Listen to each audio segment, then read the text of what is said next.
अस्सलाम वालेकुम नाज़रीन, welcome to the channel we care your health में क्यों के हिकमत तो खिदमत है। जी जनाब, चूँकि गर्मियाँ चल रही हैं और गर्मियों में ठंडा यख पानी पिया जा रहा है और यख पानी पीने की वजह से बाहर का मौसम गर्म है और अंदर का मौसम ठंडा करने की कोशिश की जाती है ठंडे पानी से।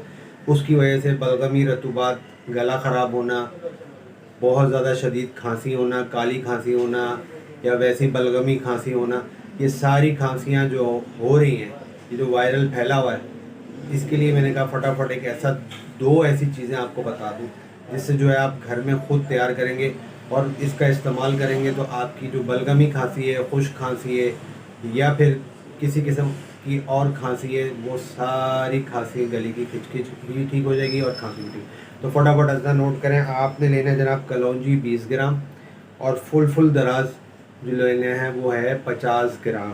ठीक है ना, इसको आपने बारीक पीस लेना है, पाउडर बना लेना है और आपने 1 कप गर्म पानी लेना है और हर 4 घंटे बाद उसके अंदर आधा चाय का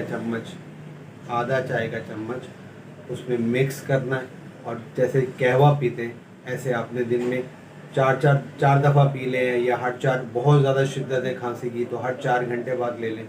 इस तरीके से आपकी बलगमी खांसी और खुश्क खांसी जो है और किसी किस्म की काली खांसी भी अगर है तो वो भी बहुत हद तक कवर हो जाएगी। इसको अगर ज़्यादा पुरानी खांसी है तो थोड़े अरसे तक इस्तेमाल करें, इंशाल्लाह जल्दी हो जाएगा। अगर अभी मौजूदा वायरल है जिसकी वजह से अगर हो रही है खांसी तो उससे इंशाल्लाह ताला जल्दी ठीक हो जाएगी। खाने पीने में परहेज़ इन्होंने जो है ना, चावल नहीं खाना है आपने और केला नहीं खाना आपने, बलगम वाली चीज़, बड़ा गोश्त हो गया वो नहीं है, और डेयरी फार्म की जो बलगमी चीज़ें हैं वो नहीं आपने इस्तेमाल करनी। तो इन चीज़ों को ज़रा एहतियात करिएगा, ठंडे पानी से ख़ास तौर पर, ठंडे मशरूबात से परहेज़ करिएगा। इंशाल्लाह ताला आपकी खांसी ठीक हो जाएगी। और इस वीडियो को शेयर करें ताकि दूसरों को भी फ़ायदा हो और जनाब दूसरों को भी से मुझे याद दें। कोई और बात पूछनी तो स्क्रीन पर नंबर मौजूद है, रब्ता कर सकते हैं। मेडिसिन मंगवाना चाहे तब भी रब्ता कर सकते हैं। मुझे याद दें, मैं आपका हर्बलिस्ट हकीम महर मोहम्मद। अस्सलाम वालेकुम।